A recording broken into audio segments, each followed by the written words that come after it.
역 그러면은 얘기들은 많이 회자가 되고 있을 거예요.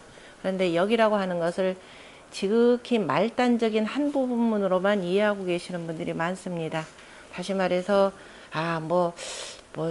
이런저런 문제에 대해서 어찌할까라고 이제 점친다라는 개념으로 이렇게 이해하시는 분들이 있는데요.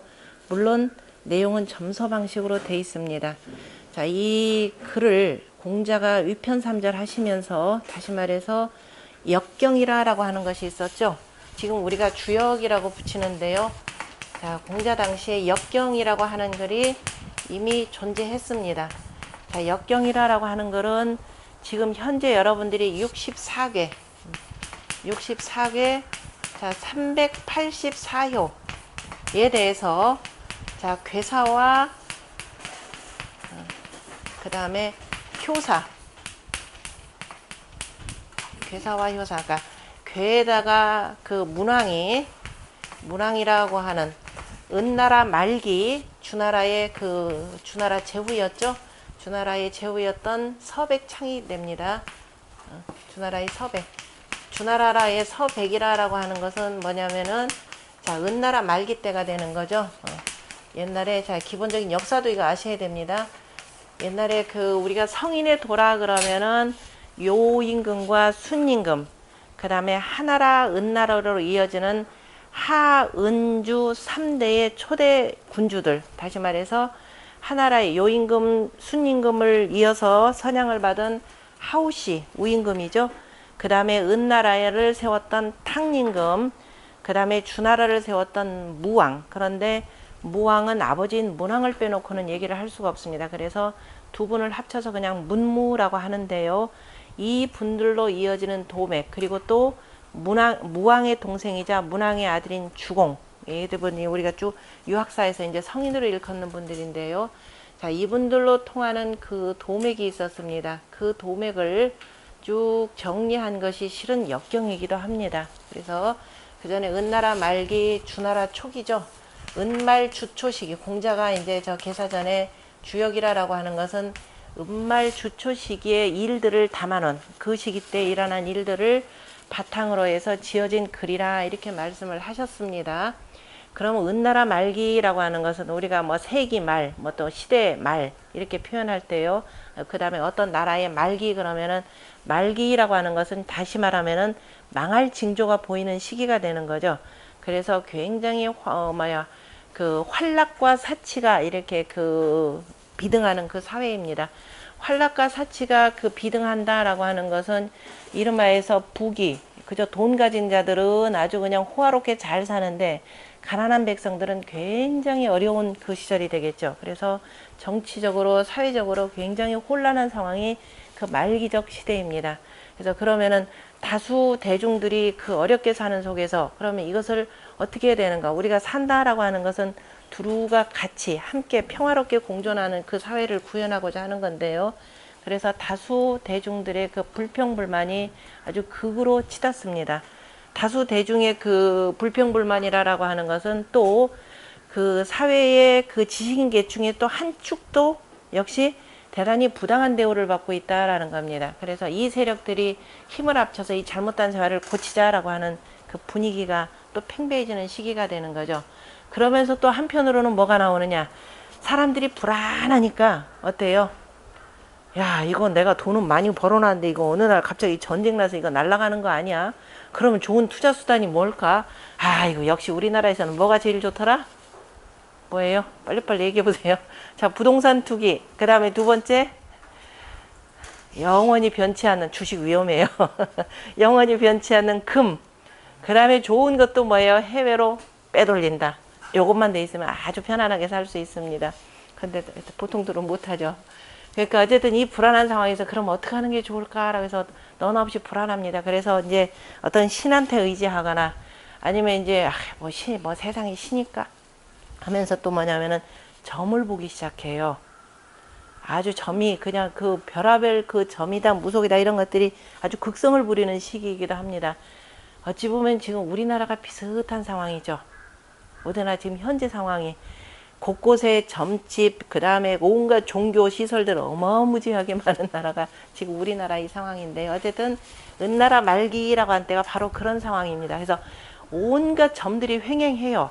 역이라라고 하는 것들이 이미 있었고, 그래서 그 역에, 그러니까 다시 말해서 64개 384호라는 것은 이미 존재했습니다. 그래서 여기에 대해서 각자가 이 점이 뭐 이렇다는, 여기다 이 점뿐인가요? 이 점은 뭐냐면은 서라고 표현하는 겁니다. 대까지 50개를 가지고 치는 그 서죠. 대죽자가 들어가 있죠. 무당 무자가 들어가 있으니까 대까지로 점을 친다 이렇게 보시면 됩니다. 여기에다가 또 뭐냐, 그 전부터 또 있었던 복서라고, 복이라는 게 있습니다. 거북점이에요. 거북이 등을 불에다 구우면 그 갈라지는 모습을 보고 이건 무슨 징조다 라고 이렇게 표현하는 겁니다. 그야말로 복서가 어마어마하게 유행하던 시기가 은나라 말기입니다. 세상 불안하죠. 그럴 때 이거 안 되겠다, 민심을 안정시키기 위해서라도 뭔가를 해야 되는데 라고 하면서, 그때 마침 이 서백이라라고 하는 분,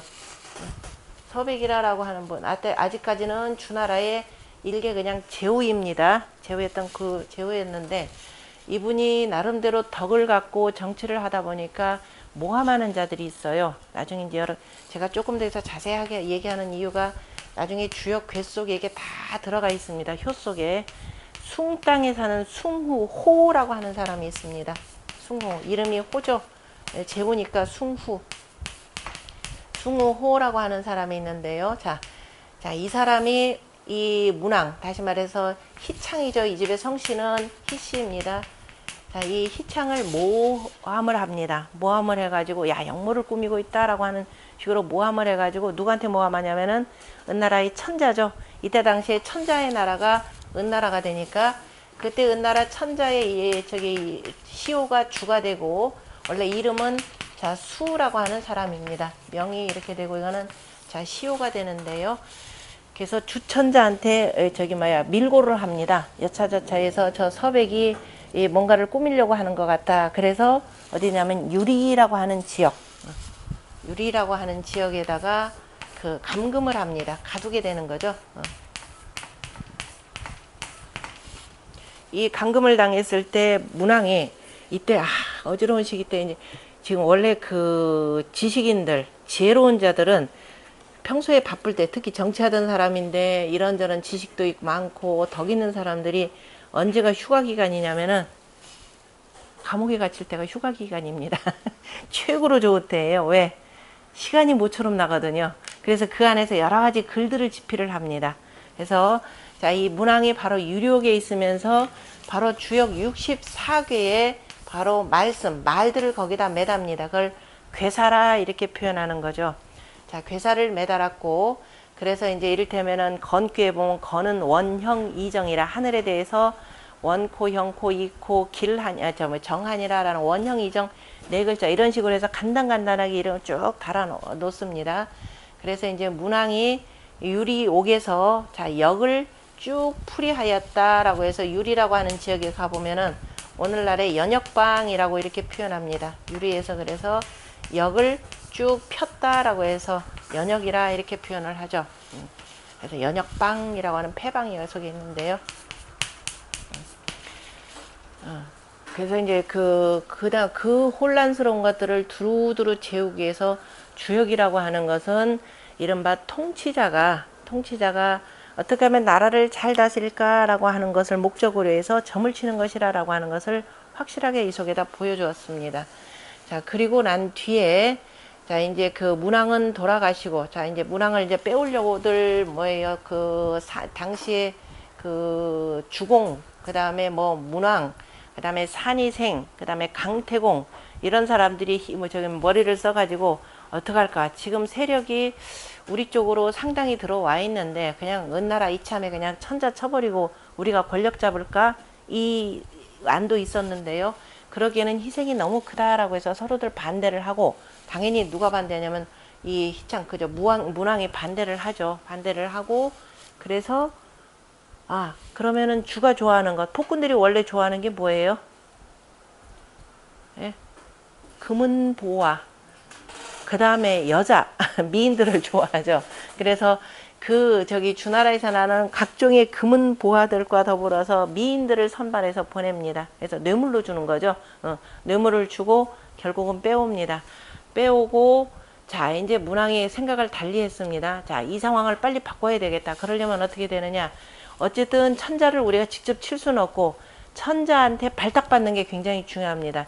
지금 내가 이 작은 제후가 지금 안 되니까, 그러면 좀 더 큰 어느 한 지역을 다스릴 수 있는 이른바 그 백이 돼야 되는 거죠. 패자. 그래서 서쪽 지역을 내가 전체적으로 관장하는 패자가 돼야 되겠다라고 해가지고 그 변방을 시끄럽게 하는 변방족들을 좀 다스립니다. 쳐서 공이 있어야 천자한테 발탁받으니까. 그래서 천자한테 이러이러했습니다라고 아뢰니까 천자가 뭐라 해주냐. 저 주가 이번에 내가 그럼 네가 서쪽에 으뜸 패자가 되라. 그래서 서백이라라고 하는 칭호를 줍니다. 그래서 문왕을 나중에 추존되기 전까지는 우리가 서백창이라 이렇게 부르는 거죠. 서백창을 삼으면서 자 이제 주천자가 온갖 선물을 다시 주는 거죠. 선물을 주면서 실은 너를 가두게 한 것은 저기 뭐냐 숭호 때문에 그랬다라고 해서 알아서 처리해라 얘기했습니다. 얼마나 신나는 일이겠습니까? 알아서 처리를 해서 마침내 서백이 되고 난 뒤에 당시 천하의 3분지 자 우리가 구주우적이라 그랬죠. 그 천자문에 그 중국 땅을 치수 사업을 하면서 9개 주를 이렇게 기본적으로 나눴는데요. 그 중에 6개 주에 있는 그 제후국들이 전부 다가 자 문왕을 너를 따르겠다 그랬습니다. 언제든지 신호만 보내면은 우리가 군사를 일으켜서 저 주를 치겠다 이렇게 나온 거죠.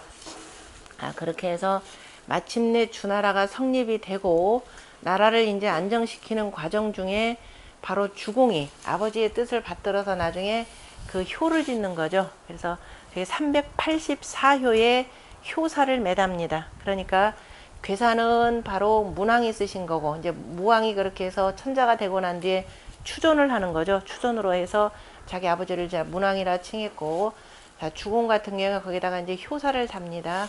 그래서 우리한테 현재 전해지는 것이 64개 384회에 대한 괴사와 효사가 전해지는데요. 이것을 뭐라고 하냐면은 경이라 이렇게 표현합니다. 역경이라 라고 불리우는 것이죠. 자, 역경이라 불리웠는데 이게 지금 간략하게 먼저 이제 이 주역과 관련된 역사만 설명드립니다. 역경이라 불리우면서 자, 공자시대가 되고 다시 말해서 이 무왕이 주나라를 세우고 그 다음에 한 8대, 9대, 10대쯤 가면서 나라가 굉장히 혼란스러워졌죠. 이름하여서 유왕과 여왕 시기를 거칩니다.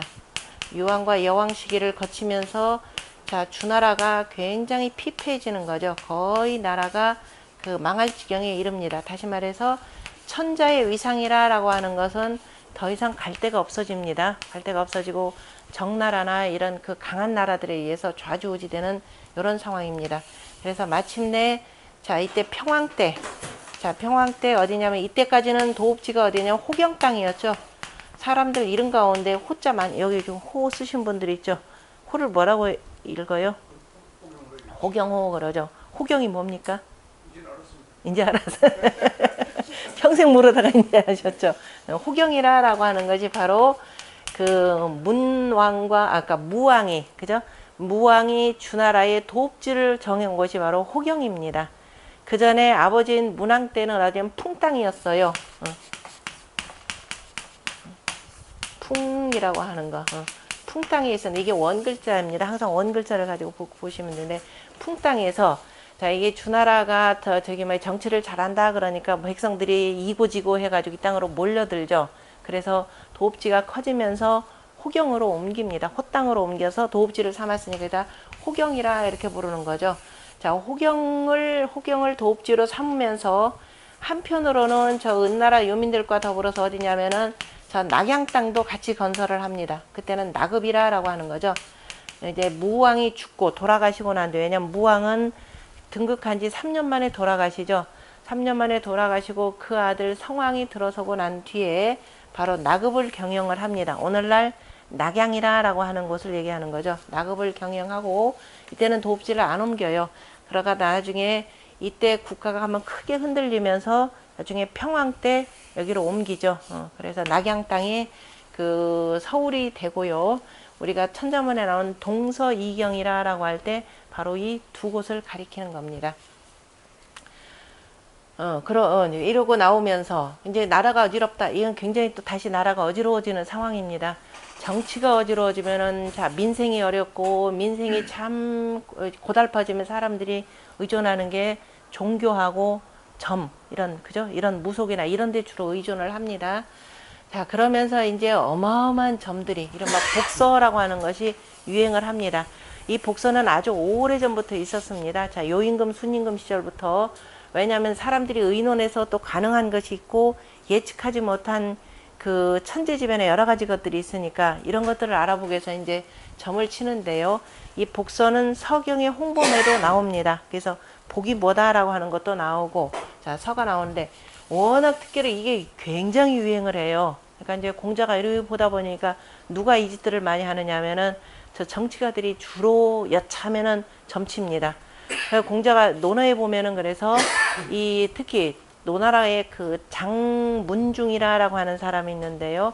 이 사람에 대해서 그 사람들이 장문중은 굉장히 지혜로운 사람이야 이렇게 얘기를 하죠. 근데 공자가 거기에 대해서 한마디 거들죠. 야 무슨 장문중이 지혜로우냐. 자기 집에다 채거북이 사당을 세워놓고 채거북이다라고 하는 것은 옛날에 천자가 점을 치던 국가적 무슨 일이 있을 때 점을 치던 대단히 제일 큰 거북이입니다.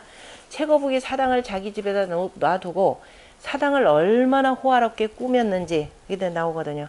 그러한 자를 보고 어떻게 지혜롭다라고 하느냐라는 거죠. 지혜로움이다라고 한 지라고 하는 것은 논어에도 나오듯이 이건 나중에 다시 설명드릴 테니까요. 지라고 하는 건 북방수에 해당되는 거죠. 북방수의 지가 되고 동방목이니까 자 겨울이 지나서 봄이 온다라는 겁니다. 그래서 지라고 하는 것은 바로 뭐다? 자 인을 이롭게 하는 것이라 이렇게 표현했죠. 그러니까 다시 말해서 지혜로운 사람이라고 하는 것은 어떻게 하면 어진 정치를 할까, 어떻게 하면 유민 정치를 할까 이걸 고민해야 되는데 자신의 앞날에 대한 길흉화복이나 정을 치는데 어떻게 그런 자를 보고 지혜롭다 하느냐. 공자가 대놓고 비판을 합니다. 그래서 이러한 정치 지도자를 중심으로 해서 복서가 워낙 횡행하니까 공자가 얼마나 믿겠어요. 그러니까 그런 자들 비판도 하고 그래서 안 되겠다 싶어가지고 이거 뭔가 주력이라고 하는 것이 내가 아무리 봐도 이거는 단순한 점서가 아닌데 단순한 점서가 아니고 가만히 보면은 64개니까 이 중에 4개 빼면 우리가 이 1년이라고 하는 것을 60갑자로 표현할 수가 있잖아요. 그죠? 건곤 감이라고 하는 기본적인 체가 되는 이 4괴를 빼놓으면은 전부 다 60괴입니다. 60이라고 하는 것은 뭘로 표현되냐면 60갑자로 표현되는 거죠. 그래서 60갑자 우리가 쓸용이다라고 할 때 용적인 거죠. 달월자 2개니까 한 달이라고 하는 것은 대략 30일, 30일에서 60으로 쓰이는 거거든요. 그래서 이제 60개를 다 이제 용계로 해가지고 쓰는 것인데, 그래서 60가지의 온갖 그런 여러 가지 시대 상황이 있다. 그 상황에 따라서, 자, 이제 주역괴라고 하는 것은 6가지의 위로 이루어져 있습니다. 이거를 6위가 되는 거죠. 다시 말해서 자리가 아랫자리 2, 셋, 넷, 5 상위. 이렇게 해서 6자리로 이루어져 있는 거죠. 그러니까 어떤 그 시대 상황에 어떤 때에 내가 어떤 자리에 있느냐 요건 겁니다. 어떤 자리에 있을 때 그럼 내가 그 자리에 있을 때 이 자리에서 내가 행해야 될 도가 무엇인가 라는 것을 가르쳐 주는 내용이에요. 점쳐서 이거다라기보다도 그러니까 그 시대 상황에 맞춰서 그 때에 맞춰서 내가 행해야 될 도가 무엇인지라고 하는 것. 다시 말해서 그야말로 지혜로움을 깨우쳐 주는 그 글들입니다. 근데 그건 깨우치지 못하고 내가 이러니까 이거에 대해서 나는 어떻게 해야 되나 이걸 고민하고 앉아 있는 거죠. 그래서 공자가 이래서는 안 되겠다 싶어 가지고서는 자 이제 그래서 주역의 본 의도가 있는데 성인이 역을 통해서 전하신 분명히 그 말씀이 있는데 어때부터냐면 복희시 때부터죠. 복희씨가 주역의 괴를 그렸거든요. 괴를 그리고 이런저런 백성들에게 농사의 때를 가르쳐주고 그 다음에 정치하는 여러 가지 그 덕치에 대해서 저 속에다 담가놓은 말들이 있는데 그 말들은 다 잊어버리고 개인의 길흉이나 이래 점치기 때문에 공자가 안 되겠다 싶어서 정리하려고 주역을 몇 번 읽었다 그래요. 역경을 가죽끈이 3번 끊어질 정도로 읽었다 그랬죠. 그것을 뭐라고 표현하냐면은 위편삼절이라 이렇게 표현하는 겁니다.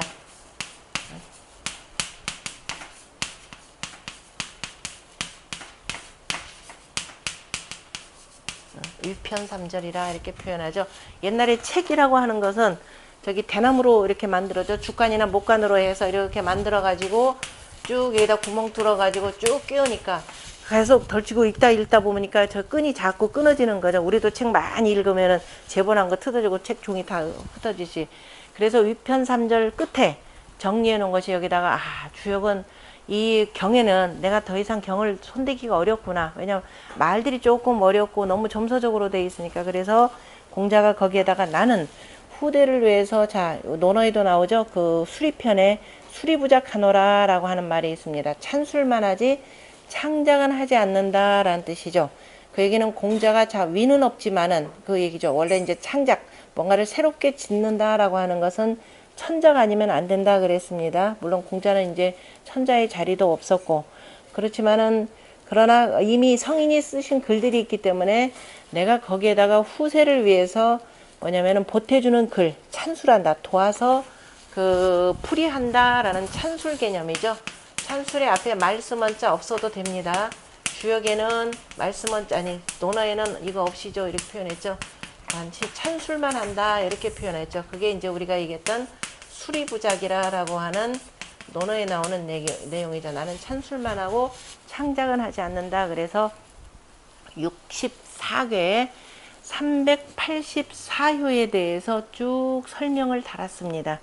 그것이 모두 몇 개냐면은 10가지로 구성이 되어 있는데요. 10가지로 구성되어 있는데 말이 참 재밌죠. 그냥 날개다. 그래서 우리가 날개가 있어야 사람이 날죠. 그러니까 경이라고 하는 것은 몸통이 되는 거죠. 우리 옛날에 무슨 뇌물 사건 났더니 몸통은 딸이 있고 나는 날개일 뿐이다 이렇게 표현했는데요. 이게 몸통이 되면은 그럼 몸통이 잘 움직여서 갈 수 있도록 뭐 해야 돼? 날개를 달아줘야 되죠. 그래서 거기다가 날개익이라고 쓰는 거죠. 날개라고 하는 건 돕는다 라는 뜻도 되죠. 그래서 10개의 날개를 답니다. 그것이 이름하여서 십익이라 라고 하는 내용이고, 오늘날 우리가 십익이다 라고 하면서 여기다 뭘 갖다 붙이냐면 십익대전 또는 십익전이라고 이렇게 붙여요. 그럼 우리가 흔히 얘기할 때 아니 공자는 성인이시고 성인이 지으신 글은 우리가 경이라 하는데 어떻게 전을 붙이냐라고 하느냐면은 이미 주역 역경이라고 하는 것은 문왕과 주공이라고 하는 이른바 천자가 되는 거죠. 그러니까 문왕은 이제 천자로 추존되고 주공은 천자는 아니지만은 이른바 제후가 되니까, 그죠? 더구나 천자의 공실에 그 공이 되니까 삼공 중에 하나로 이렇게 되시는 분이니까요. 이분들이 그 창작한 것에, 그죠? 지으신 것에다가 나는 다만 돕는다. 그래서 주역에 있어서만큼은 역경이라 할 때는 그래서 64개 384요의 괴사와 효사만을 역경이라 이렇게 표현을 하고, 공자가 달았던 10개의 그 찬술한 그 글들은 전이라 이렇게 붙입니다.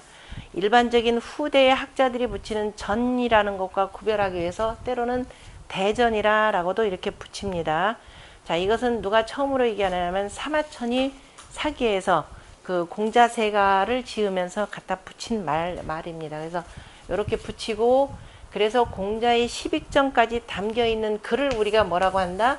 주역이라 한다 이렇게 표현합니다. 그때 주역이라고 표현할 때는 단순히 주나라 때 완성된 역이 아니라 두루두루 네분 성인의 손을 거쳐서 완성된 역이라는 이 뜻이 더 강합니다. 그럼 네분 성인은 누구냐? 획계하신 분이 있죠. 주역에 획을 그었던 바로 복희씨입니다. 그리고 괴사를 다룬 문왕과 그 다음에 효사를 다룬 주공, 그리고 십익을 달았던 공자, 이렇게 해서 네분 성인의 손을 거쳤다 이렇게 표현을 하는 거죠. 그리고 시대적으로 보면은 복희씨의 상고시대, 그 다음에 은나라 말기 주나라 초기에 중고시대라 그러죠. 중고시대. 그 다음에 공자의 하고시대에서 상중하에 그 고대 시기를 거쳤다 이렇게도 표현을 합니다. 그래서 3대에 걸쳐서 그저 이루어진 그 주역이라고 하는 내용이고요. 나중에 어디 있는지 다 설명드릴게요. 그리고 그 다음에 그런데 이제 문무라고 하는 것은 아버지와 아들이니까 이걸 보통 이제 세분 성인 이렇게도 이렇게 표현을 합니다. 그랬을 때 이제 우리가 그래서 주역이라고 하는 말.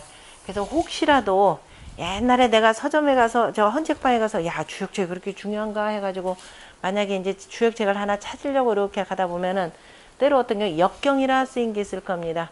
역경이라고 나온 그 책을 아무리 눈 씻고 봐도 그건 공자 얘기가 없습니다. 공자님이 해설해 놓은 글이. 그래서 책을 찾는다 그러면 주역이라고 써야 바로 공자의 10위까지 달려있는 글들을 볼 수가 있습니다. 가끔 어떤 분들이 모르시고 공자 얘기 없는데, 그런 글 없는데 이렇게 하시는 분들이 있어요. 그래서 혹시 그런 책 갖고 있습니까? 그랬더니 네, 한 60년대까지 역경이라 그래서 공자의 글은 빠지고 이렇게 전해지는데요. 그래서 많은 분들이 공자가 주역에 대해서 글을 매달았다 그럼 그거를 잘 모르시는 분들이 의외로 많습니다. 그래서 어쨌든 주역은 공자의 손을 거치지 않았다 그러면 오늘날 우리에게 전해지지 않을 정도로 굉장히 난삽하고 이해하기가 어려운 글로 알려졌는데요. 공자의 손을 거치면서 우리가 공부하는데 대단히 쉽게 돼 있고, 그 다음에 쉬운 거는 아니죠. 제 말로만 쉬운 것이 되고, 그리고 공자가 쓰신 저 시빅을 알아야 유학사상의 근본이 되는 것이 무엇인지를 알 수가 있고, 그리고 주역이 바로 그 통치사상을 나타내는 것이다. 그래서 주역을 우리가 흔히들 뭐라고 표현하냐면 제왕학이라 그럽니다. 제왕이라고 하는 것이 자 임금제자가 되는 거죠.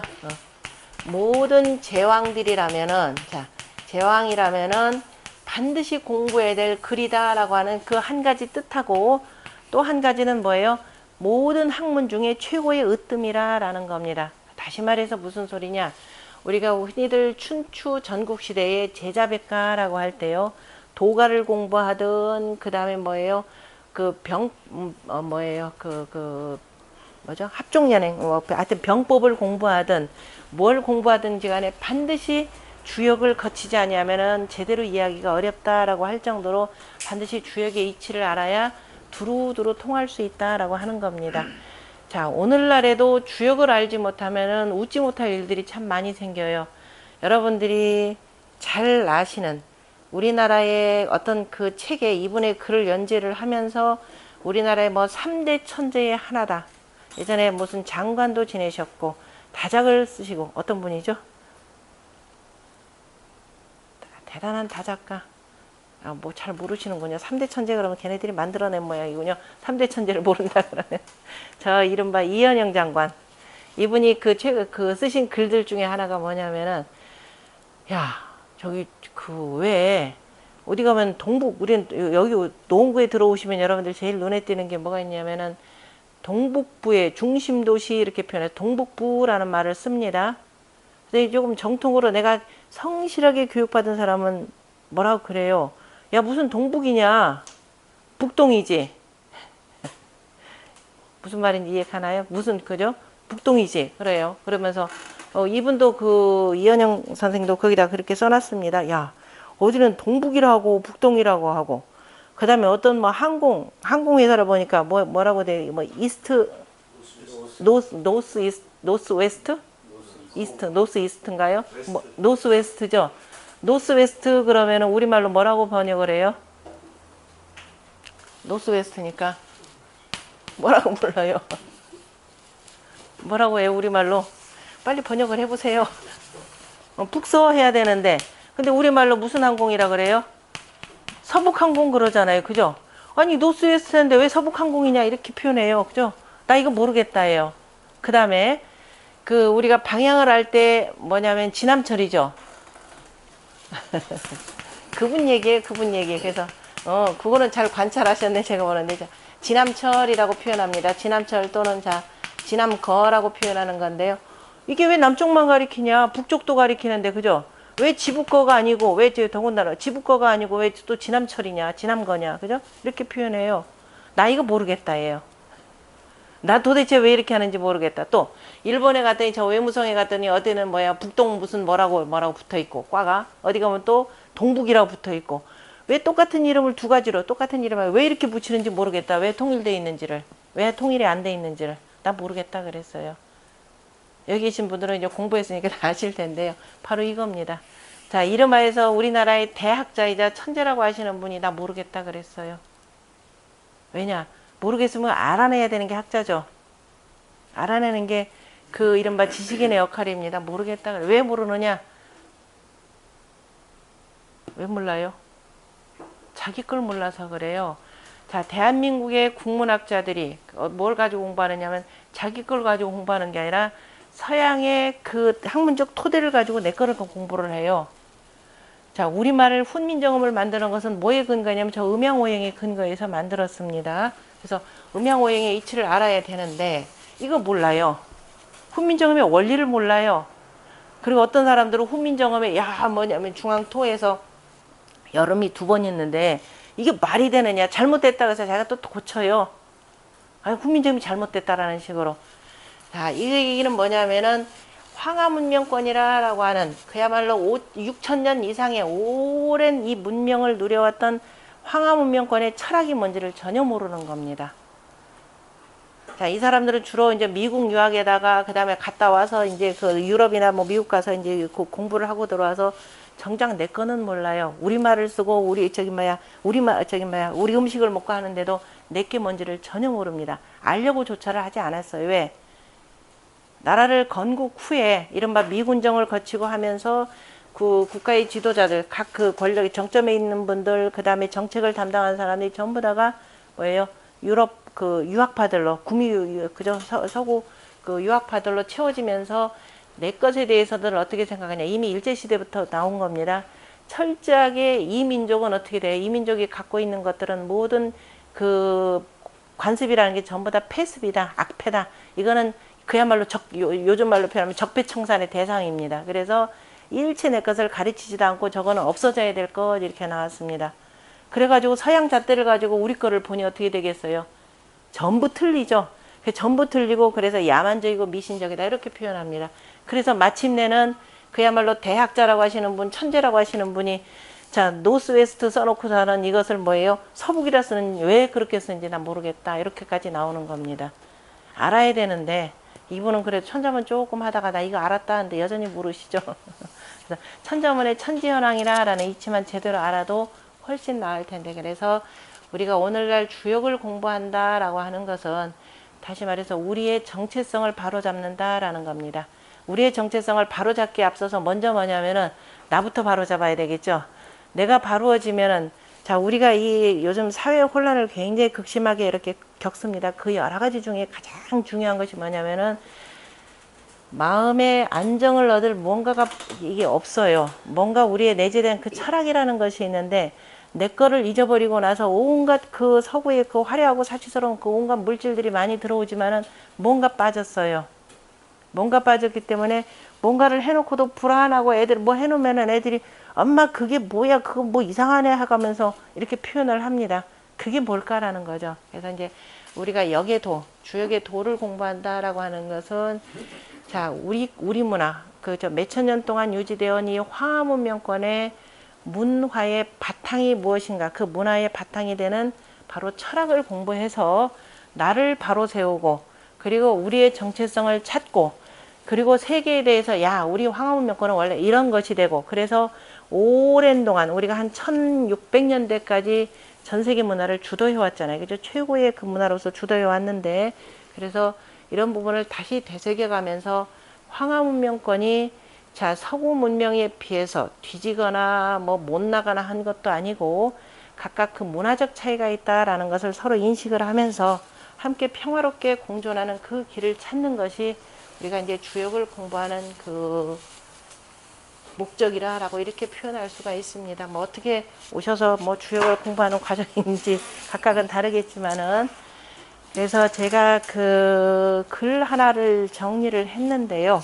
우리가 이제 흔히들 많이 알려진 것이 그 논어죠. 논어는 웬만한 분들이 그 읽으시기 때문에 그래서 주역이라고 하는 것은 어디서 뚝 떨어진 것도 아니고 공자가 아니었으면은 우리가 이해하기 힘든 글이다라고 하는 것을 그 볼 수가 있고 그래서 공자가 주역 논어에 어떻게 말씀하셨는지 그리고 그 실질적으로 공자의 말씀 어록이라 그러죠. 공자가 이리저리 제자들 앞에서 하셨던 말씀은 유일하게 바로 뭐냐면 논어입니다. 논어에 남아 있어요. 다른 글들 우리가 시경이나 서경이나 이런 것들은 기존에 있었던 그 글들을 공자가 철저하게 문헌고증을 하시면서 정리해 놓은 글이 되고 주역이라고 하는 것은 공자가 어쨌든 찬수를 하신 글이 되고, 춘추라고 하는 것도 자 기존에 있었던 그 역사, 그죠? 사관들이 기록해 놓은 그 실록들을 공자가 필요한 부분들 발췌하고, 필요에 따라서는 자 조금 글자를 어쨌든 간에 뭐 빼고 해가면서 붙여놓은 글이 춘추라는 겁니다. 다시 말해서 편집한 글이에요. 그러면 공자가 실질적으로 주역에 대해서 어떻게 생각을 하셨는가라고 하는 것은 물론 주역의 십익전을 통해서 우리가 이제 유추해 볼 수 있지만, 구체적으로 공자가 하신 그런 말씀 속에 보면은 주역의 말씀들이 대단히 많이 녹아 있다라는 것을 볼 수가 있는데요.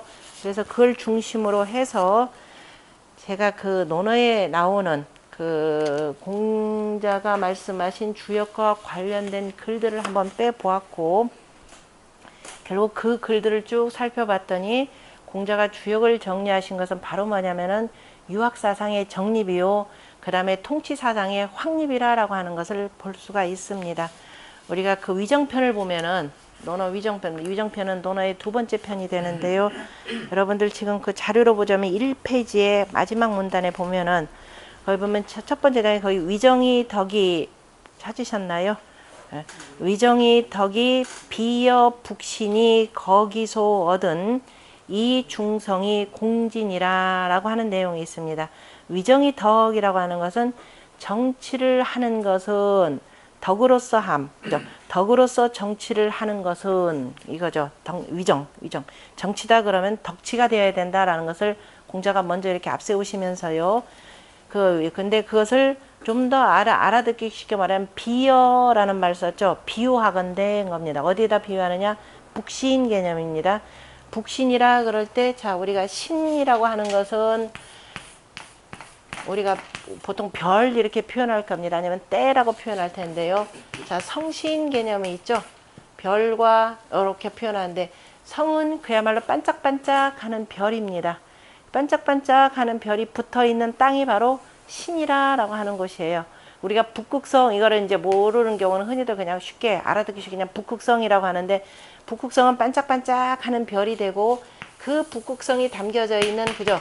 북극의 별이 몇 개로 이루어져 있죠. 그 어두운 곳, 그 지극히 고요한 곳이라는 그 뜻으로 표현합니다. 그래서 북신이 그곳에 있으면은 중성이, 그죠? 중성이다. 뭇별들이 이 중성, 그죠? 이곳을 함께 공지한다. 이 표현입니다. 함께 한다라는 뜻인데요. 그 얘기는 뭐냐면은, 자, 공이라는 말이, 자, 유학의 가장 핵심적인 그 이론이 바로 뭐냐? 이론이 아니라 그 사상이죠. 이론이고 실질적인 실물 경제가 되고 실물 정치가 되고, 그죠? 이 뭐 황하문명을 지배했던 것이 바로 이겁니다. 정전법이죠.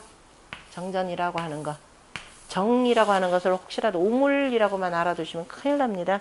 정이라고 하는 것은, 자, 우리가 그 뜻글자 속에는 자, 인류가 살아온 족적이 고스란히 담겨져 있습니다. 인류가 살아온 족적뿐만 그저 인류의 문화가 이 속에 고스란히 담겨져 있는데요. 그것을 글로 표현한 것이 뜻글자입니다. 한자죠. 단순히 우리가 이집트 문자가 되는 상형 문자하고는 다릅니다. 그걸 이치에 따라서 다시 말해 뜻글자라고 하는 건 주역의 양보와 음보를 가지고 이루어진 것이 바로 뜻글자입니다. 그러니까 한자를 제대로 안다라고 하는 것은 바로 뭐냐면은 주역의 효를 안다라는 뜻이죠. 효를 아는 겁니다. 이걸 효라 그러죠. 그 하나하나 나중에 다시 다 설명드릴 테니까 효인데요. 그래서 주역의 이 효를, 그죠? 이거를 그어서 역시 뭐 3획, 뭐 이렇게 6획 이렇게 그은 이유는 뭐냐? 살려고 만드는 거예요. 산다라고 하는 것은, 자, 우리가 인류 문명사를 쭉 얘기하면 크게 몇 가지 단계로 나누는데, 1차적으로는 어떤 경우에요? 수렵시대하고 정착시대 이렇게 나오죠. 그러니까 떠돌이 생활하던 시대하고 정착하던 시대. 다시 말해서 인류가 끊임없이 먹을 것을 구하기 위해서 계속 이동하면서 살다가 나중에 오랜 세월 그러다 보니까 어떤 이른바 좀 지혜로운 사람이 가만히 보니까 일정하게 때가 이렇게 돌아간다는 걸 알았죠. 때는 늘 변하는데, 그죠? 나는 내가 태어나서 늙어서 죽고 모든 동식물들도 다 어리다가 나중에 점점 성장했다가 나중에 늙어서 죽는데, 하여튼 일정한 이걸 돌아가는 거죠. 때가 되면 싹이 트고 무럭무럭 무성하게 꽃 피고 그 자랐다가 가을이 되면 그 열매가 딱딱 열고 겨울이 되면 추워서 다 잠잠한다. 요거를 발견을 한 거예요. 그래서 그럼 우리가 요 방식대로 살아가면 되겠다라는 걸 알은 거죠. 그럼 모두한테 그렇게 하도록 하라 이렇게 해야 되는데 그죠? 나 혼자만 할 수 있는 게 아니잖아요. 그러면은 그 방법이 뭐냐라는 거죠. 그 방법이. 그래서 일단은 거기에 맞춰서 씨를 뿌리고 합니다. 그런데 도대체가 씨 뿌리는 시기가 지금이야 뭐 우리가 음력으로 하면 3월 이렇게 되지만은 겨울에 한겨울에도 한동안 따뜻해지면 봄이 왔나 그럴 거 아니에요. 그죠? 이때 씨 뿌리자 그러면 어떻게 돼요? 죽습니다. 우리가 여러분 집에 혹시라도 화분이라도 아파트 베란다에 화분이라도 저기 좀 이렇게 바꾸려면은 분갈이 하려면은 겨울에 좀 성질이 급하면은 저 같은 경우 그래요. 이 정도면 따뜻하니까 좀 해볼까 그러다가 조금 있으면 뭐예요? 꽃샘추위 한번 싹 몰아치면 다 죽어버립니다. 이런 경우가 있으니까 정확하게 때를 왜냐면 그 실컷 농사 짓는다고 씨 다 뿌려놨는데 얼어 죽으면 어떻게 돼요? 그 해는 굶어야 됩니다. 그죠? 온갖 그저 핍진한 생활을 해야 되니까 그래서 정확하게 때를 알아야 되는 거죠. 그래서 지도자 되는 사람이 뭐냐? 백성들한테 뭘 가르치면 때를 가르쳐 주는 겁니다. 그 때를 어떻게 가르쳐 줘요? 뭘로? 참골치 아픈 얘기예요. 그래서 그때 발명한 최고의 이 부호가 있었죠. 이 부호하고 이 부호다라는 겁니다. 인류가 발명한 아마 부호 가운데 가장 이처럼 확실한 부호가 없을 거예요. 그러니까 왜냐면은 요거는 만물을 하늘을 덮는 그죠? 하늘을 표현해야 되고 하늘이 주는 대로 다 받으려면 뭐 돼요? 두 팔 이렇게 벌리고 있으면 되는 거죠. 이렇게 벌려 있으면 됩니다. 그러면은 받는 대로 다 들어오죠. 다 들어오면 땅은 두텁죠. 그래서 때가 되면 받은 거 어떻게 돼요? 따뜻한 양기운을 받고 비를 받아서 어떻게 속에 있던 것들 싹 튀어서 내보내는 거죠. 이게 땅이라라는 겁니다. 그래서 요 두 가지 부호를 가지고 다 표현했죠. 때만 잘 가르쳐주면 돼요. 자, 가만히 보니까 한 바퀴 삥 돌아가는 동안에 이거죠. 이거 날짜 일일이 다 셉니다. 지도자 좀 영리한 사람들은 이거를 해서 도대체 뭐 어떤 방식으로든 세겠죠. 뭐 나뭇가지를 계속 뭐 꺾어 놓든가 뭐 해가면서 5개씩을 묶든가 이렇게 보면 아침에 해 뜨고 지고 하는 게 쭉 보니까 한 바퀴 삥 도는데 얼마 걸려요? 대략 366일 이렇게 되죠. 대략 366일입니다. 54점 얼마. 어니다 뭐 355일인 것 같다. 아니 366일이 아니다. 365일이다. 뭐 하여튼 왔다 갔다 좀 합니다. 그래서 대강 이렇게 정해놔요. 우리가 때로는 어떤 분들이 음력을 쓰니까 이전에 음력인데 그 달로만 얘기하는 줄 알아요. 농사 짓는데 그래서 해가 필요합니까? 달이 필요합니까? 그랬더니 다들 뭐라고 대답하냐면 초기에는 음력 쓴다고 달이 필요하대요. 달밤에 열심히 농사 지어보세요. 달만 있으면 안 되죠. 자, 우리가 농사 짓는다라고 음력이라고 하는 것은 항상 뭐냐면 태양력이 전제가 되는 겁니다. 태양이 이렇게 한 바퀴 빙글빙글 돌아서 다시 봄하는 그 시점까지. 그럼 오늘 며칠인지 어떻게 얘기해 주겠어요? 아침에 해 뜨는 거 보면 오늘 며칠이다 알 수 있어요? 해는 거의 그 자리에서 뜨는데요. 추운 겨울쯤 돼야 거의 저 동남쪽에서 뜨다가 그죠? 서남 쪽으로 치고 그 다음에 여름날 보면은 저 동북 쪽에서 뜨다가 어떻게 돼요? 저 서북 쪽으로 치고 요 정도의 고도의 차이만 있지 이걸 매일매일 이걸 분간하기 어렵습니다. 그런데 얼마나 정말 하느님이 얼마나 훌륭하신지 매일매일 달라지는 놈이 하나 있죠. 누구나 다 봐도 무지렁이 백성이 다 봐도 달라지는 게 있습니다. 깜깜한 밤에 무수히 빛나는 별들이 있고 그 속에 하나 뭐죠? 둥그러운 것이 매일매일 모양이 달라지죠. 이놈을 보면 누구나 다 알아요. 백성들은 요게 며칠이다 며칠에도 요것만 가르쳐주면 될 거 아니에요. 그죠? 달이 전혀 없을 때는 그냥 금음이라 되는 겁니다. 금음이 되고 조금 나오면은 그게 초 이틀 초 3일 이렇게 되는 겁니다. 초하루를 초하루 사기라 이렇게 표현하거든요. 자, 그럼 거꾸로 역자가 되는 거죠. 달이 아직 안 나왔다 이 소리예요. 거꾸로 이렇게 지금 다시 나오기 시작하는데 그래서 초하루 때는 달이 없습니다.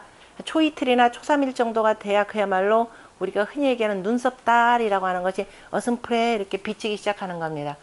그 달이 희한하게 그래서 이제 해가 뜨고 지고 하는 하루 개념으로 이렇게 보다 보니까 달이 한 바퀴 삥 돌아서 다시 보름달이 될 때까지 그죠? 아니면 다시 달이 생겨날 때까지가 대략 며칠라고 해요? 계산했더니 대략 29일 내지는 30일이 되는 겁니다. 자, 음력이라고 할 때는 대월이 있고 소월이 있어요. 그죠? 그래서 소월을 29일, 대월을 30일이라 표현합니다. 그래서 사람들한테 1년이라고 하는 때, 날짜를 바로 얘를 가지고 가르쳐 주면 좋겠다 생각을 했겠죠. 그래서 1년 해가 한 바퀴 빙그르르 돌아가는 데다 맞춰 봤더니 달은 몇 번 보름달 되고 지고 하던가요? 12번이 돼요. 그래서 1년 12달 정한 겁니다. 1년 12달. 아주 쉬운 개념인데 우리가 이런 걸 배웠으면 얼마나 좋아요. 그죠? 자, 이게 366일 동안에 대략 이게 요 임금이 이제 360 요전편에 바로 나오는 겁니다. 서경에 366일 하는 동안에 달이 12번 차고 지죠. 29일 32일로 돼 있으니까 이거 하면 12번 하면 얼마가 돼요? 354일이 되겠죠. 곱하기 30 해놓고 곱하기 12를 해놓으면 나중에 6번만 빼면 되니까, 그죠? 6달이 되니까 354일이란 말이에요. 그럼 우리는 누구한테 맞춰서 농사를 지어야 되는데? 태양력에 맞춰서 농사를 지어야 되는데, 그죠? 태양력에 맞춰서 농사를 지어야 되는데 때를 알려주는 거는 저 달이란 말이에요. 달을 가지고 표시를 해야 되는데, 문제는 이렇게 되면은 1년이면 며칠 차이 난다 그랬어요? 12일이 차이가 나죠? 12일이 차이가 나니까 3년만 모으면 벌써 뭐 어떻게 돼요? 3년이면 36일 되는 거죠. 그래서 3년 되던 때에 어떻게 돼요? 32일 이렇게 해서 한 달 나오죠. 한 달이 나옵니다. 다시 또 6일이 남죠. 6일이 남는데 다시 또 2년 지나가면은 어떻게 돼요? 12일, 11일에서 24일에서 2년 때 되면은 다시 어떻게 돼요? 30일 또 한 달이 생기죠. 그래서 3년에 한 번 윤달이죠. 자, 음력이라고 하는 건 3년에 한 번 윤달 두고 이렇게 되면 또 어떻게 돼요? 5년이죠. 5년이면 2번 둬야 되겠죠. 5년이면 2번. 그리고 다시 또 3년 모이면 어떻게 돼요? 8년이죠. 8년이면 몇 번 둬야 돼요? 8년에 3번 둬야 되겠죠. 3년에 한 번씩이니까 날짜가 차곡차곡 쌓이니까. 그래서 8세 3윤법이라는 게 나옵니다. 그래서 8년이면은 3번 윤달을 둔다 이거죠. 8세 3윤이라고 하는 거. 이거 나중에 다 쓰여먹는 내용들입니다. 나중에 계사전에 가서 그 주역 점치고 할 때 써먹는 내용들인데, 자, 8세 3윤법이 되는 거예요. 그리고 나서 또 조금씩 소수점 나오는 게 있잖아요. 그죠? 그걸 모이면은 19년에 몇 번을 둬야 되냐면은 19세 7윤법이라 그래서 7번의 윤달을 둡니다. 이것이 19세 7윤법의 원리예요. 그러니까 8세 3윤법과 19세 7윤법을 이렇게 쓰고, 주역 같은 경우는 5세 제윤이라 그래서 5세 제윤을 씁니다. 5년에 2번이니까 그거를 우리가 5세 제윤이라 이렇게 표현하는 거죠. 5세에 2번 윤달을 둔다 이렇게 되는 겁니다. 자, 윤달을 두는데 그럼 지금 이 달이 자월인지, 그죠? 축월인지 인월인지 이거 골치 아프잖아요. 그죠? 이걸 뭘 가지고 만드느냐? 그게 바로 뭐냐면은 북극성입니다. 북극성이라 북두칠성이라고 하는 7개 별이 있죠. 우리는 실제적으로 9개 별까지 쓰는데요. 북두칠성의 자루별이 저녁 때 어스름해질 저녁 무렵에 자루별이 어느 방향을 가리키느냐가 있을 겁니다. 저기 시골에 놀러 가시고 깜깜한 밤중에 있으면 꼭 하늘 꼭 찾아보세요. 저녁 때쯤, 어스름한 저녁 때쯤에 방향을 잘 설정하셔야 됩니다. 그래서 저 인방 쪽을 가리킨다 그러면 인월이다, 정월이다 라는 걸 알 수가 있습니다. 조금 있으면 추석이 되는 거죠. 그 자루별이 저녁 때쯤에서 저 유방을 가리킨다 그러면 8월이다 라는 겁니다. 안 그러면 이제 새벽녘 쪽에 저 두레박 쪽에 있는 그쪽이 어디를 가리키느냐인데, 새벽에는 잠자기 바쁘니까 대체적으로 어스름한 저녁 때 이렇게 보면은 몇 월이다 이게 되는 겁니다. 그래서 옛날에 전혀 글을 모르는 시골의 저 무지렁이 할머니라 하더라도 오늘 음력으로 몇 월 며칠이야 정확하게 아십니다. 그래서 우리 시아버지 제사 언제가 되고 우리 남편 생일이 언제가 되고 이거 정확하게 다 아세요. 왜? 달만 보면 며칠인지 알잖아요. 그죠? 더더욱이 청춘 남녀 연애하는데 날짜도 정해야죠. 우리 맨날 몇 시에 어디서 만나자. 저 다 미생의 다리 밑에, 이렇게 미상 다리죠. 다리 밑에서 만나자. 그럼 맨날 며칠 뭘 가지고 해요? 맨날 며칠인지 알려면 맨날 뭐 보겠어요? 저 하늘에 저 달을 보면서 빨리 그날에 오기를 손꼽아 기다리는 겁니다. 그래서 그날 몇 시쯤이냐면은 몇 시쯤은 어떻게 알아요? 태양의 고도 보고 알죠? 태양의 고도 보고 대강 몇 시다 하니까 그게 우리가 1년 12대 그래서 이 하루도 12대로 표현하는 거죠. 우리는 요즘에 지금 이렇게 사회가 바빠지다 보니까 이른바 그 아날로그 시계, 디지털 시계가 뭐냐면 24시간으로 이렇게 표현하잖아요. 그죠? 우리도 24시간 조금 이따 설명드릴게요. 근데 우리는 24시간보다도 자축인미 진사오미 신유 수레 해가지고서는 12대를 기준으로 해서 보통 생각을 합니다. 12대를 기준으로 하니까 우리는 한번 약속이 어떻게 돼요? 태양 보면 아 지금 몇 시쯤 된다 알죠? 여름이나 봄이나 가을이나 겨울에 그때마다 그래서 아 지금쯤 나가면은 애인 만날 수 있겠다 해서 나가요. 가서 몇 분쯤 기다리죠? 뭐 한 30분, 1시간 뭐 그게 대수입니까? 그죠? 기다려요. 그게 우리 시간이에요. 그런데 갑자기 어느 날 서구화되면서 자 몇 시에 만나자 근데 도대체가 다방에서 1시에 만나자 해놓고서는 1시 반, 2시나 돼 어슬렁어슬렁 나타나니까 열받죠. 그러면서 뭐라 그랬어요? 도대체가 한국 사람들 시간 안 지켜 코리안 타임 이거 고쳐야 될 악습이야. 고쳐야 될 악습 아니에요. 농경 문화의 오랜 동안의 유습인데 다만 시대에 빨리빨리 적응하지 못했을 뿐입니다. 이거를 정부 당국자들이 정치하는 사람들이 먼저 깨닫고 정치한다는 건 먼저 깨닫는 선각자가 돼야 되죠. 선지자가 돼야 됩니다. 깨닫고 우리 그동안 이렇게 살아왔지만 시대가 바뀌었습니다. 그래서 이제는 여기에다 맞춰서 삽시다. 이렇게 설득을 해야죠. 그럼 국민들이 네 알았습니다. 얼마나 착한 백성들이에요. 대답할 겁니다. 그런데 그렇지 않고 뭐라 그랬어요? 코리안 타임 그러니까 못 살고 가난하죠. 그러면서 야단친단 말이에요. 야단치면 우리 은근히 뭐 어떻게 돼요? 부하가 나죠. 속에 속살 진짜요. 은근히 어기고 싶어요. 정치 지도자가 뭐라고 얘기하면은 지들은 하면서 이게 자연스럽게 이게 반감들이 많이 생겨났다라는 걸 볼 수가 있습니다. 그래서 열절 연뚜대로 나누고 했더니 이게 지금 뭐냐면 그러면은 윤달이 가끔마다 두 번이 오는 경우가 있잖아요. 그죠? 이 4월달이 있고 또 윤 4월 그러면은 도대체 몇 월 며칠에 농사를 어떻게 져야 되느냐 이 문제가 생겨요. 왜? 지도자는 백성들을 위해서 위민정치라는 게 바로 이거니까 그 어떻게 해야 되느냐 고민했겠죠. 그래서 이 태양력에 맞춰서 어쨌든 이렇게 돌아가니까 태양력에 맞춰서 대략 어떻게 돼요? 15도씩 다시 자르죠.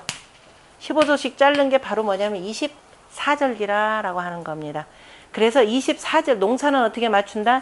24절기에 맞춘다. 24절기라고 하는 태양력입니다. 그래서 오늘날 태양력을 위주로 쓰다 보니까 하루의 때도 몇 시간으로 나눈다? 24시간으로 나눈다. 이렇게 됩니다. 이렇게 설명해 주면 얼마나 고맙고 그죠? 얼마나 착한 백성이 돼서 네 정부가 하는 일은 뭐예요? 무조건 믿습니다. 그러죠? 우리가 자 이제 처음 이게 두루두루 그동안 공부한 거 다시 한번 생각하라고 했습니다. 이게 뭐라 그랬어요? 관청시 공부들 잘하셨으면 얘는 다 하신 분은 관청시자죠. 관청입니다. 그 관청이 하는 일이 잘 보세요. 뭐냐면은 토지 분배죠. 촌이라고 하는 게 헤아릴촌이라 그랬죠. 모르시는 분 있나 이거 아직? 계시면 없죠. 촌이라는 것이 바로 여기입니다. 내 손목이 되고 여기다 딱 긋고 손가락 한 마디 정도 딱 가는데 뭐 딱 찍어보세요. 그럼 여기 뭐예요? 빨리빨리 집어보세요. 뭐 없으면은 여기에 계시면 안 됩니다. 저승으로 가 계셔야 돼요. 여기 딱 보면은 통통 튀는 게 있어요. 그게 바로 촌구맥이라고 하는 것이죠. 이 촌구맥을 통해서 아, 이 사람 건강이 어떻다라고 이렇게 보는 겁니다. 그래서 촌자는 앞으로 마디촌보다도 뭐다? 헤아릴촌이라고 알아두라 그랬죠. 헤아린다, 살핀다 이런 뜻입니다.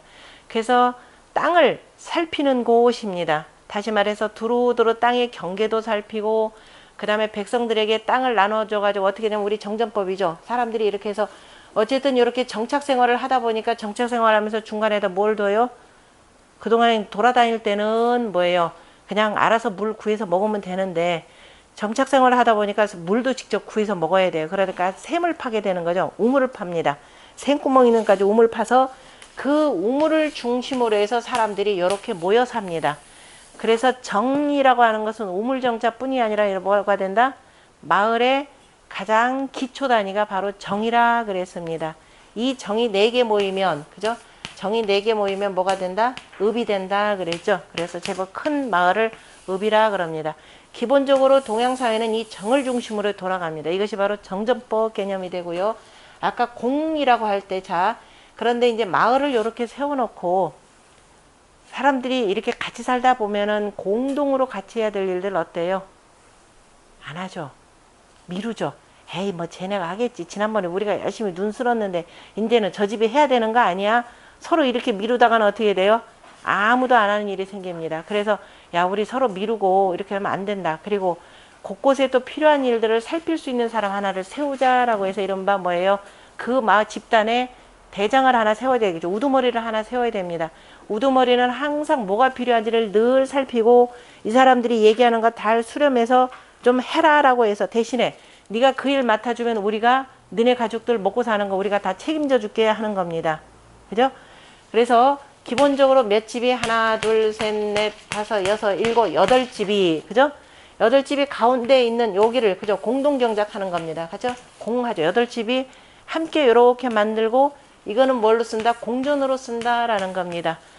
필요로 하는 그죠? 이 마을 하나를 유지하는데 필요로 하는 이 집의 그 월급들 그다음 마을에서 필요로 하는 모든 뭐 비용들 전부 다 여기서 객출을 해요.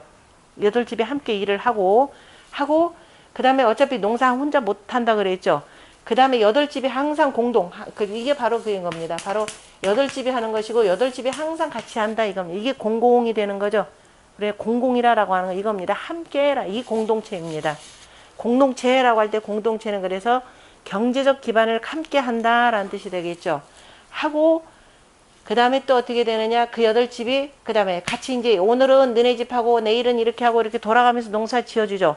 그리고 여기서 나오는 모든 곡식은 전부 다 뭐예요? 그 사람의 소유가 됩니다. 이걸 그래서 사전이라 이렇게 표현하는 겁니다. 그래서 공전과 사전 체제를 이렇게 딱 만들어 두고 그 다음에 바로 뭐냐 농사를 언제 짓느냐 이거죠. 그래서 이와 같이 토지를 분배해주고 늘 토지를 어떤 포악한 자가 이걸 다 뺏는 것도 감시도 해줘야 되는 게 바로 관청입니다. 이게 관청 시자예요. 그럼 토지만 나눠주면 되느냐? 아까 얘기했듯이 정확하게 때를 맞춰서 농사를 지을 수 있도록 뭐 해야 돼요? 때도 알려줘야 되겠죠? 이게 때 시자가 되죠? 그죠? 이게 때 시자입니다. 그리고 또 때를 알려줘서 그래서 이제 농사 잘 짓고 그동안에 이렇게 돌아다니면서 짐승 사냥하느라고 사람이 물려 죽거나 이런 일들 지금 없어졌습니다. 추운 겨울날 먹을 것 없어서 얼어 죽은 일도 없습니다. 집도 짓고 이제 사니까. 그런데 거기에다가 뭐가 더 필요하냐? 아, 그랬더니 등 따숩고 배부르면 사람이 좀 딴 생각이 들죠. 그래서 이게 사람을 뭐 어떻게 되느냐? 교화를 시켜야 되겠죠. 사람이 사람답게 사는 방법을 가르쳐 줘야 됩니다. 근데 그렇게 사람이 사람답게 가르쳐 줘야 되겠죠. 뭘로 가르쳐 줘야 되겠어요? 말로. 그죠? 말로 잘 해야 되는데 매번 줘서는 이렇게 설명하기 힘들잖아요. 그죠? 그리고 매번 타이를 수도 없으니까 거기다 뭘 하느냐? 노래를 지어서 가르치는 겁니다. 가락을 넣고 그 다음에 시를 만들어서 지는 거죠. 그래서 그 관청에서 백성들을 잘 다스리기 위해서 사람답게 살으라 라고 해서 만드는 글이 뭐냐면은 시입니다. 자, 요전편에 나오는 내용이에요. 그래서 백성들을 가르치는데 자, 노랫말과 그다음 노랫가락으로 해서 만들었다 이겁니다. 그죠? 이게 동양사회의 오랜 바로 정치 얘기예요. 정치가 되고 이게 의민사상이 되고 이게 덕치가 되더라라는 겁니다. 그러니까 그러면 바로 뭐냐면 이 가운데 있는 이 지도자를 중심으로 해서 어떻게 되겠어요? 사람들이 야 정치 잘하더라 여기서 모여 살겠죠. 그죠? 그래서 아까 위정이 덕이라고 하는 것이 마치 저 하늘에 별이 북신을 중심으로 해서 빙글빙글 돌아가는 것과 같더라 이겁니다. 그죠? 북신을 중심으로 해서 동쪽에 뭐예요? 7수, 남쪽에 7, 그죠? 동서남북에 각각 7수가 있죠. 별자리 숫자가 되고 이건 별 군단이 되는 겁니다. 그래서 동서남북에 곱하기 사방에 7수가 있어서 4, 7에 28수가 빙글빙글 돌아가는 것이 바로 위정이덕이 비여북신이 그죠? 비여북신이 비여북신이 거기서 얻은 그냥 북신이 그 곳에 있으면 중성이 공진이라라고 하는 내용입니다. 자, 하늘의 별자리를 통해서 자, 하늘의 별들이 그렇듯이 그죠?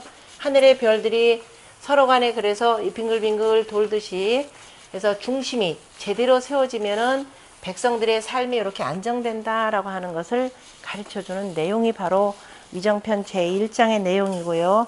그 내용이 나중에 주역 개사 하전에 옛날에 거기 있다 보면 일단 옛날에 고자의 포이시 왕천하에 앙즉 관상어 천하고 부즉 관법어 지하며 그 다음에 관조수지 문과 여지지하며 근취조신하고 원취점을 하여 어시에 시작 팔괴하여 이통 신명지덕하며 이류 만물지정하니라 라는 이 말이 나옵니다. 다시 말해서 자 옛날에 포이씨 또는 복희씨라고 하는 겁니다.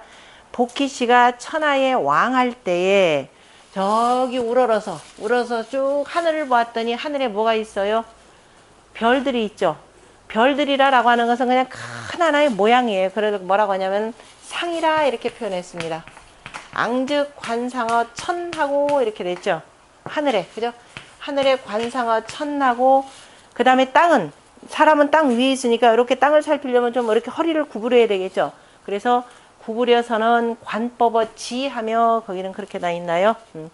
그래서 관법어 지하며 관법이 되고 나중에 땅은 그죠. 하늘이 그 음양의 두 기운으로 돌아가면서 하늘에는 일정하게 흘러가는 그 법칙이 있습니다. 그래서 그 법칙에 따라서 나중에 거기서 뭐가 생기냐면은 모든 형체가 이렇게 생기는 거죠.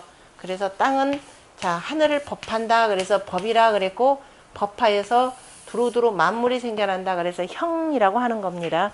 우리가 상형이라고 할 때 하늘의 이치와 땅의 그죠 이 물건을 닮게 만들었다 이런 뜻입니다. 그러면서 그것뿐이더냐 그 천지 사이에 조수도 있죠. 새와 짐승들도 있고 그러게서 새와 짐승들의 그 무늬를 살피며 그 다음에 땅이라고 하는 것은 높은 곳도 있고 낮은 곳도 있고 그 다음에 늪지도 있고 연못도 있고 바다도 있고 강도 있고 그래서 그런 것들을 살피며 그 다음에 가까이로는 내 몸에서 취하고 멀리로는 저 물건에서 취해서 그래서 이러한 이치를 두루두루 살펴가지고 봤더니 전부 다가 뭘로 나뉘어졌더라? 양과 이 두 부호로 나뉘어짐을 볼 수 있더라 라는 겁니다. 그래서 이에 비로소 8개를 지으시고 그 다음에 그 8개를 지어서 참 신묘하게 하늘이라고 하는 것은 뭐예요? 순양으로 이루어졌다. 그래서 삼천이라는 뜻을 표현했고 땅이라고 하는 것은 양지 개념으로 해서 하늘의 덕과 땅의 덕, 그죠? 그래서 신명지 덕을 그 속에다 통하게 하고 하여서 그러면서 거기에 따라서 두루두루 만물의 정을 분류하였다 이렇게 표현했죠. 그래서 이제 여기서 소성계 아니 뭐죠? 그 소성계의 뭐죠? 이거는 노양 노음에서 이제 나중에 그 자식들이 쭉 나오는 것을 표현한 내용이기도 합니다. 그래서 그러한 내용이 하나가 있고 자. 나중에 제가 지금 여기다 이 별자리를 넣은 것은요.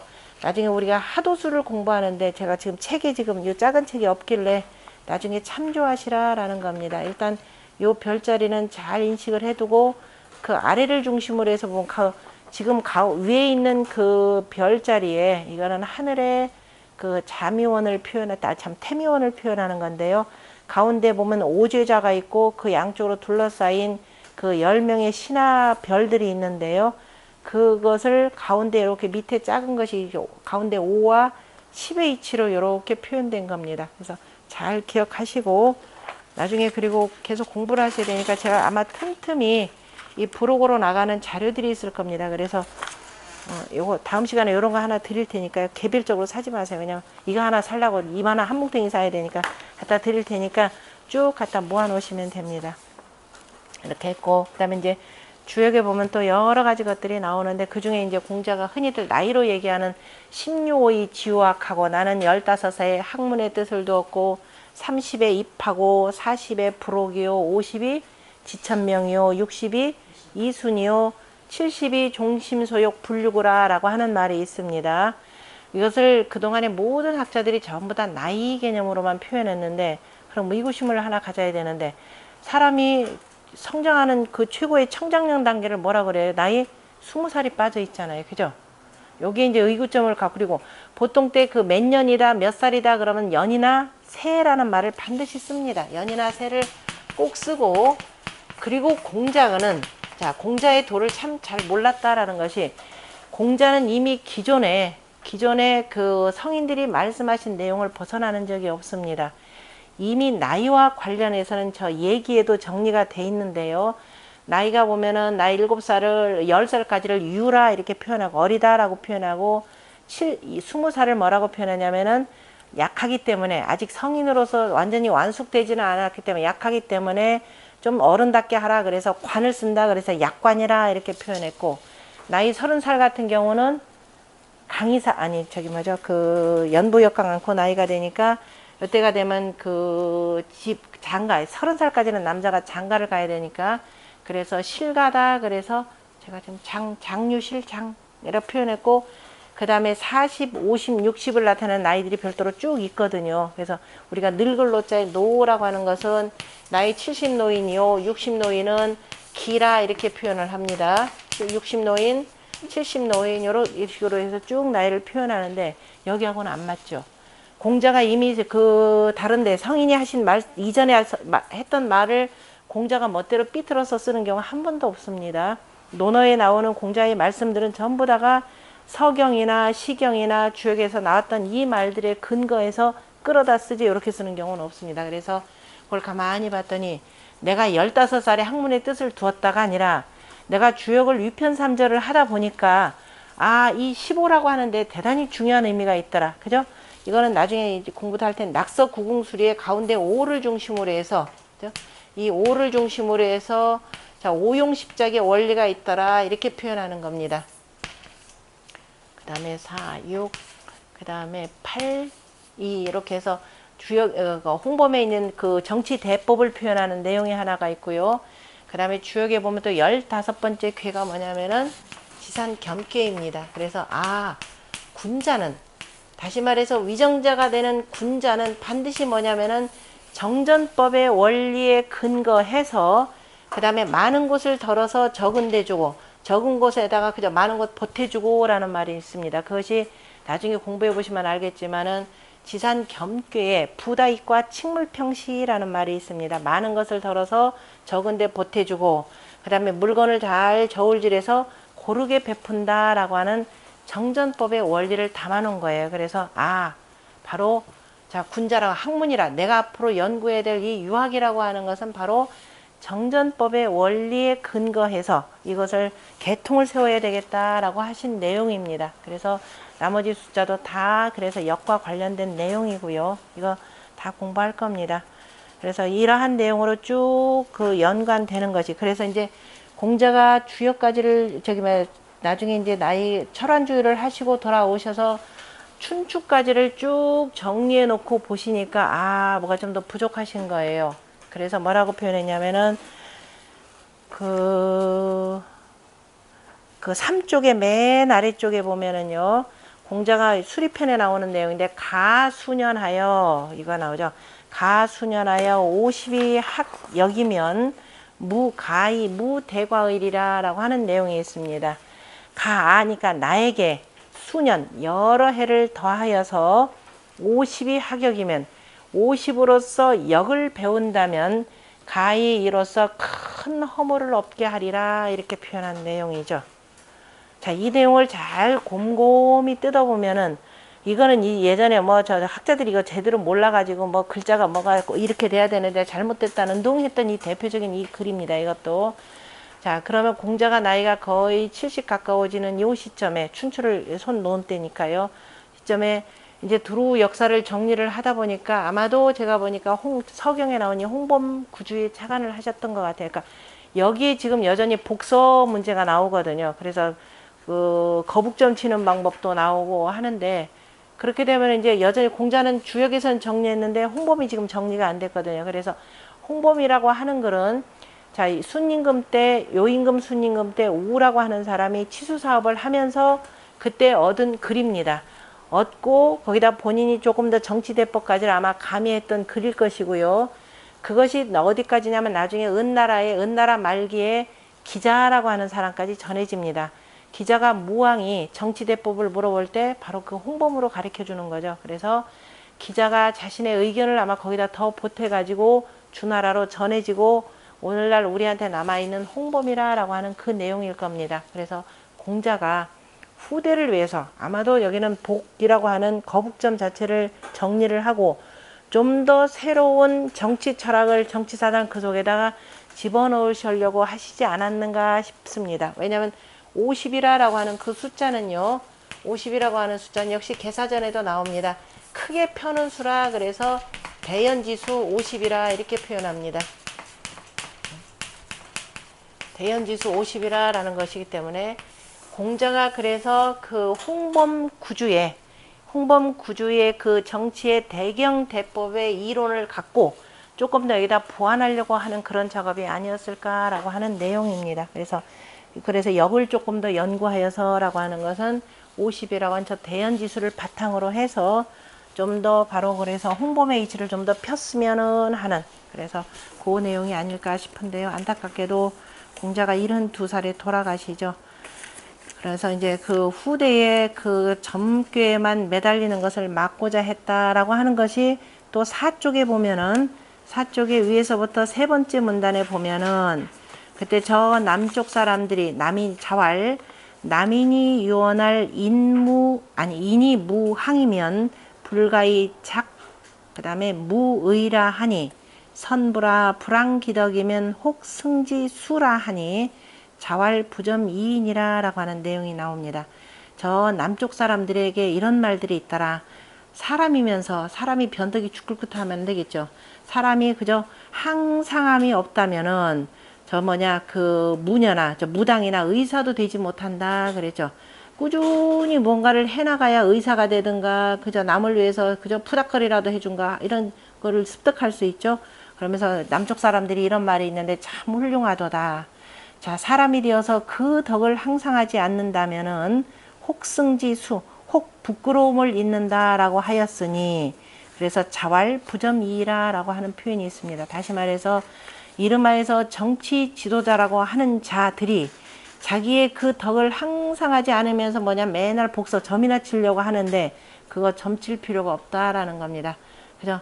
덕이 그저 꾸준한 덕이 아니면서 점을 치면은 그거는 한낱 그냥 그 붙잡으려고 하는 그저 뭐라고 하나 그 요행수나 바라는 것이지 이런 사람은 점칠 필요가 없다라고 이렇게 표현하신 내용입니다. 그래서 주역이라고 하는 것은 단순한 이 점이 아니라 바로 군자의 소양, 군자의 덕, 어떻게 하면 유민정치 정글을 잘할까라고 하는 그것을 보여주는 대표적인 글이다라고 이렇게 보시면 됩니다.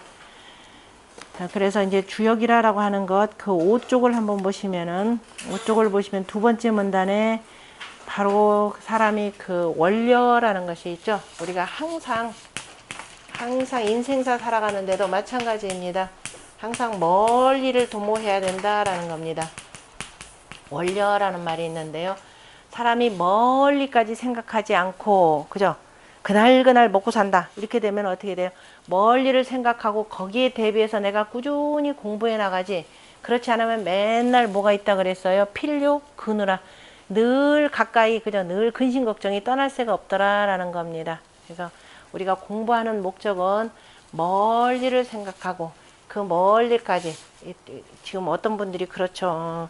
예전에는 우리가 이 나이가 한 70, 80 되면 죽을 줄 알고 60에 그 퇴직을 하고 조금 놀다가 보면 아이 죽겠지 하고 했더니 웬걸 70대도 쌩쌩해요. 80대도 쌩쌩해. 아이고 내가 이럴 줄 알았으면 진작에 공부 좀 할걸.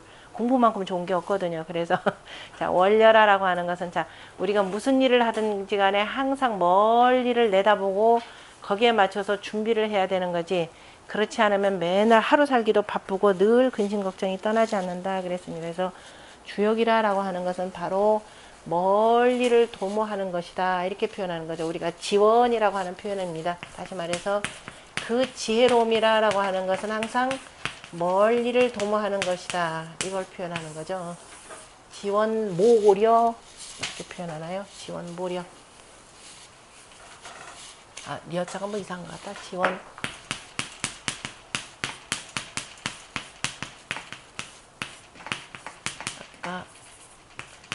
이게 저기가 아니라 마음심자가 돼야 되는 거죠. 지원모려. 바로 이걸 도모하게 한 주역 공부다라고 보시면 됩니다. 그래서 때가 되면은 뭐 더 하실 수 있으면 하시고 그래서 앞날에 나아가는 길을 조금 더 잘 밝히고자 하는 공부이기 때문에요. 차근차근히 해나가시다 보면은 자, 이제 그 뭔가를 나름대로 이뤄내실 게 있다라고 봅니다. 좀 쉬었다가